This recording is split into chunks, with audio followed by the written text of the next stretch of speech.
This is your WCFW Daily News Roundup for 105.7 CFW in Chippewa Falls and 93.5 The Tap in Eau Claire. For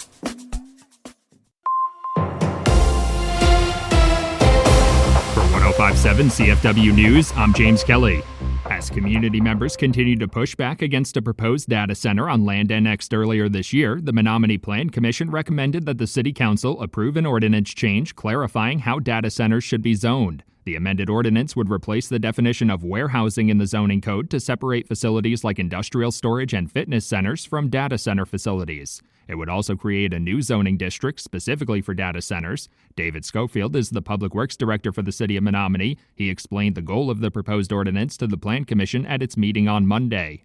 So the proposal tonight is kind of threefold. First is that it would, the council has asked for your opinion on whether to amend the definition of warehousing to eliminate data centers. That is one of the example uses of warehousing. The next step would be to create a definition of data center that's separate. And the third is to create a new data center industrial district, I-4, that would allow for data centers. Data centers are covered as a legal land use under the current definition of warehouses in the zoning code. Schofield noted that while the city is required to accommodate legal land uses, it does have other options for addressing the concerns of community members.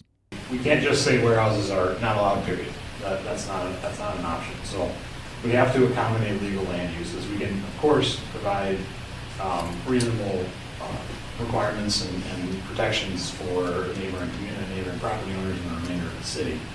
What this ordinance does is it creates the framework to start that process. Mayor Randy Knack says the ordinance change would still allow the city to approve the data center in the future, but gives them more power to negotiate better terms and address community concerns like energy and water usage.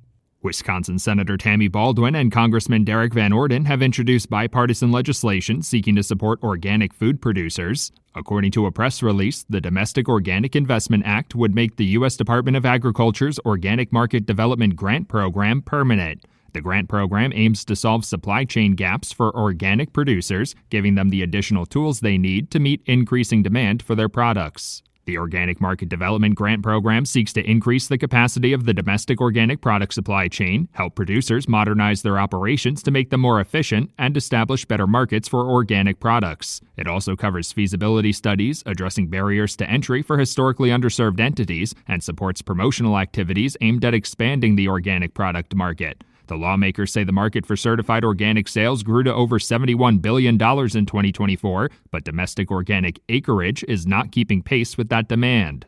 A number of western Wisconsin municipalities are among the 29 to receive a portion of $159 million in loan funding through the lead service line replacement program. Governor Tony Evers and the Wisconsin Department of Natural Resources announced the distribution of funding this week, seeking to provide financial assistance to municipalities working to improve access to safe, clean drinking water. Lead contamination in the water supply can cause significant negative health impacts for people, especially for young children. According to a press release, the city of Chippewa Falls will receive nearly $2 million of funding. About $958,000 of that funding will go towards lead service line principal forgiveness, and the remaining funding will come through a loan with a 0.25% interest rate. The city of Thorpe and the city of Rice Lake will each receive about $733,000, each with a portion of that funding going to principal forgiveness, and the remaining funding coming through a loan with a 0.25% interest rate.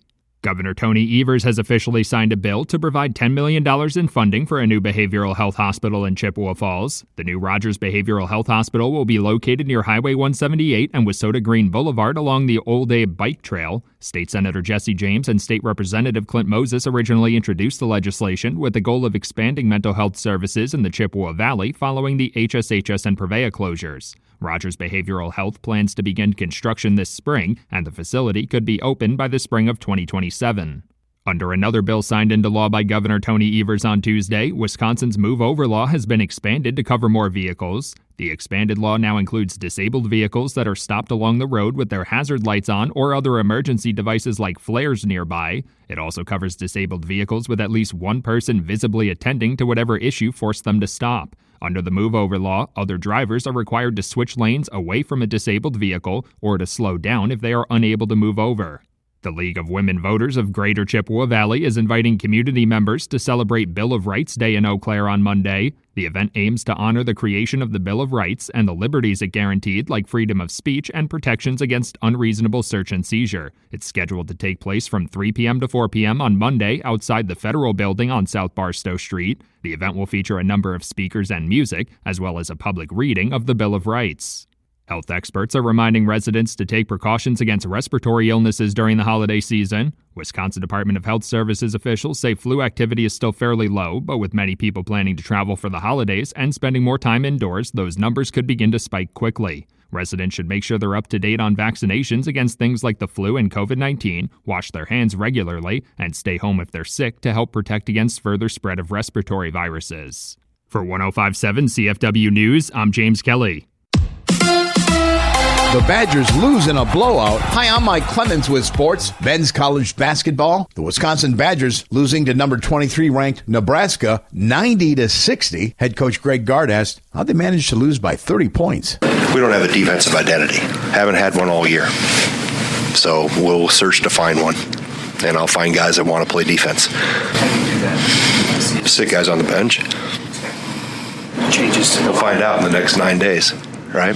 The Badgers play next week, Friday, when they host Villanova. NBA, the Bucks host the Celtics tonight. A.J. Green, able to return to practice yesterday, limited despite a shoulder injury. NFL, the Packers head to Denver to play the Broncos Sunday. How good is that Broncos defense under coordinator Vance Joseph? It's a hell of a question.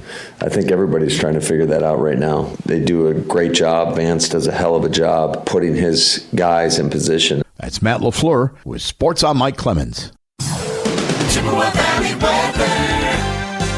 Mostly cloudy today with a little bit of light snow by later this afternoon. Our high today right around 17. Tonight, some light snow possible. We're going to drop down to 3 above tomorrow.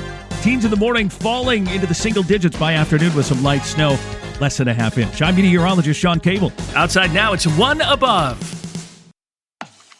That's your WCFW and the TAP Daily News Roundup from Civic Media. Subscribe to this podcast on Spotify, Apple, or wherever you find your podcasts. Find more news at WCFW.FM or thetap.fm.